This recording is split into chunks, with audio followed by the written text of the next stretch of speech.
Assalamualaikum warahmatullahi wabarakatuh. Halo semuanya, kembali lagi bersama saya Tia Rafika, jurusan Pendidikan Geografi Universitas Negeri Surabaya.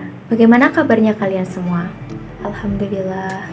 Semoga kita semua dalam lindungan Allah Subhanahu wa taala untuk diberi kesehatan, keselamatan di dunia dan di akhirat. Baiklah, sebelum memulai pembelajaran pada kali ini, alangkah lebih baiknya kita berdoa terlebih dahulu menurut agama dan kepercayaan masing-masing. Semoga apa yang kita pelajari pada hari ini bermanfaat untuk kita dan juga lingkungan sekitar. Berdoa dipersilahkan. Berdoa selesai.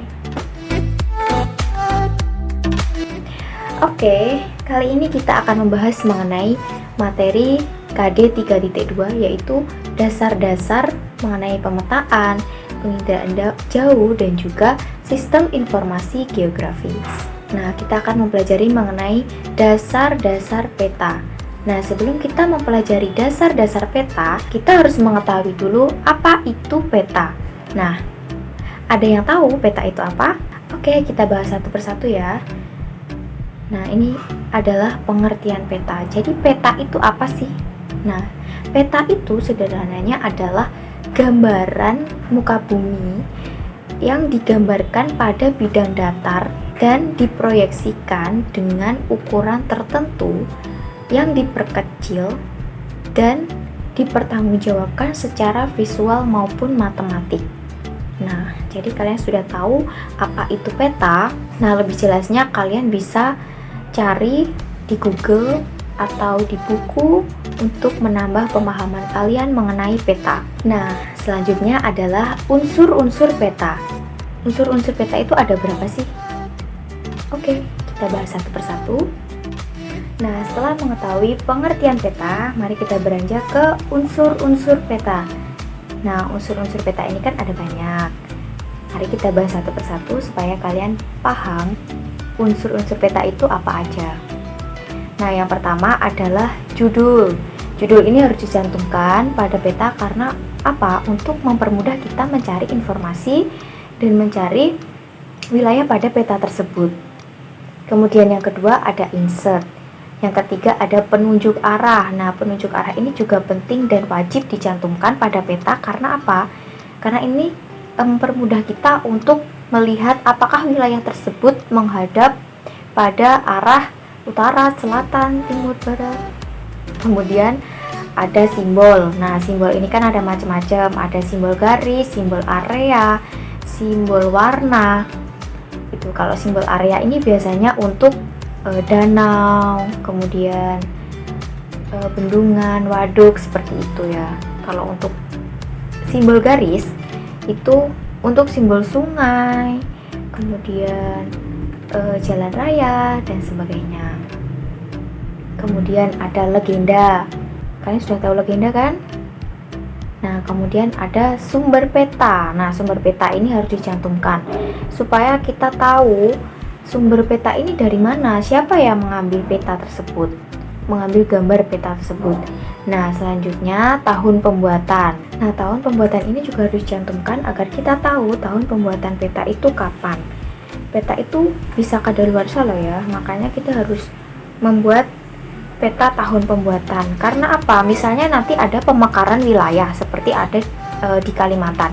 Nah, itu tahun pembuatan itu penting supaya saat kita mencari suatu wilayah, misalnya Kalimantan itu, nah itu kan kita harus melihat tahun pembuatannya kapan, karena wilayah mereka itu mengalami pemekaran.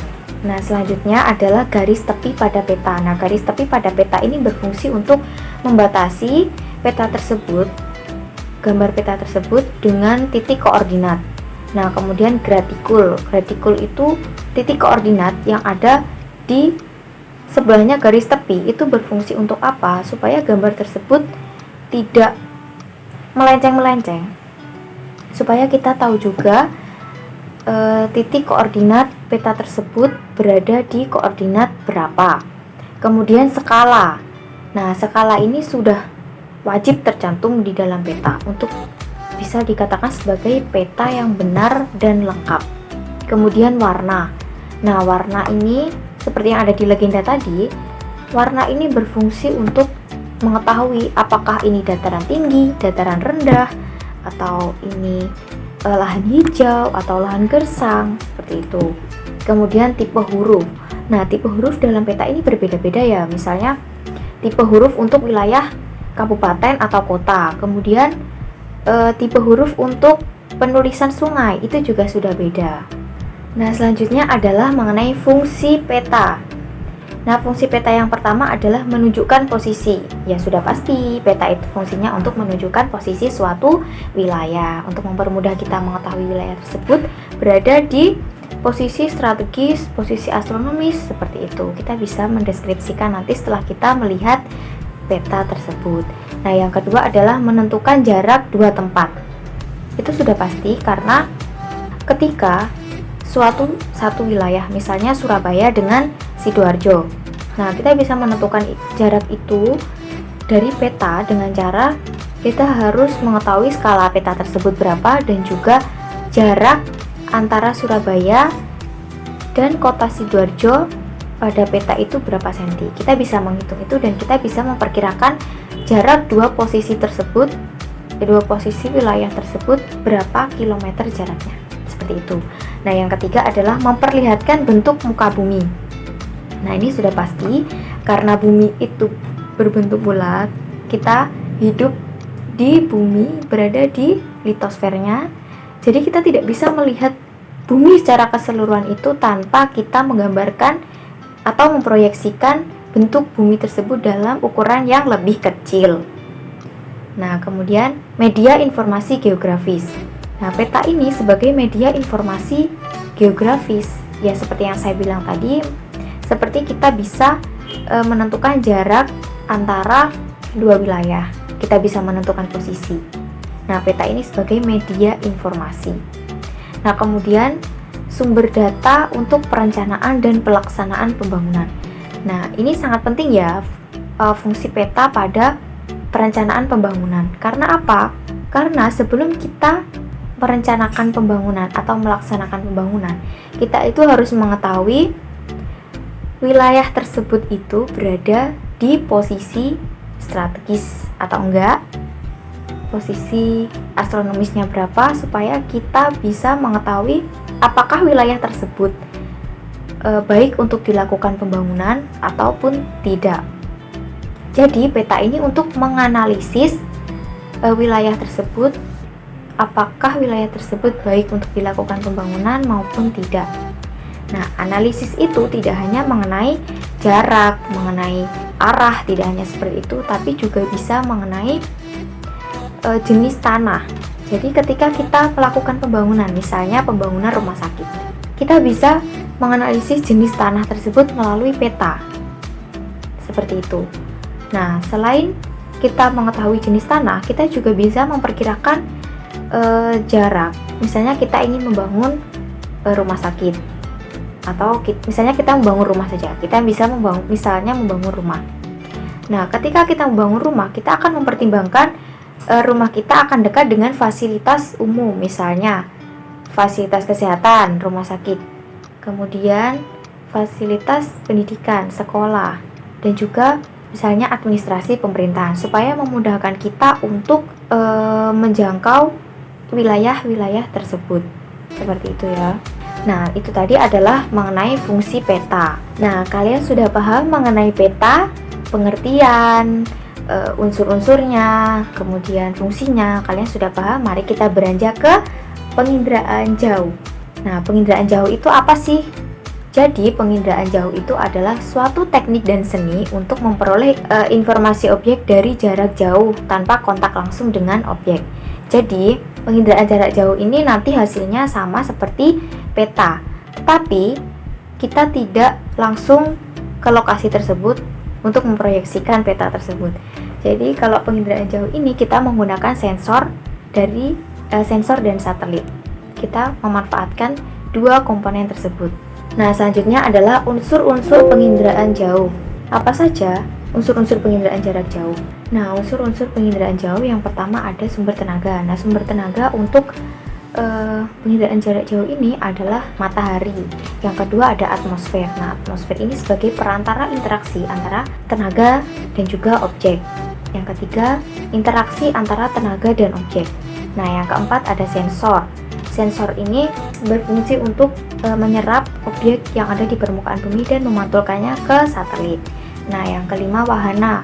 Wahana ini sebagai tempat untuk menyimpan data sensornya. Kemudian perolehan data. Nah, perolehan data ini nanti berupa data digital atau biasa disebut citra digital. Kemudian setelah citra tersebut muncul, kemudian dapat digunakan oleh pengguna data tersebut, dan kemudian pengguna data tersebut menyebarkan ke seluruh masyarakat supaya masyarakat bisa mengakses informasi tersebut. Nah, kemudian citra. Nah, citra ini kan tadi sudah saya jelaskan, citra ini merupakan gambaran yang terekam oleh kamera sensor. Jadi, dia ini berupa visualisasi bumi, tetapi dia berupa data digital. Itu. Nah, kalian sudah jelas mengenai penginderaan jarak jauh.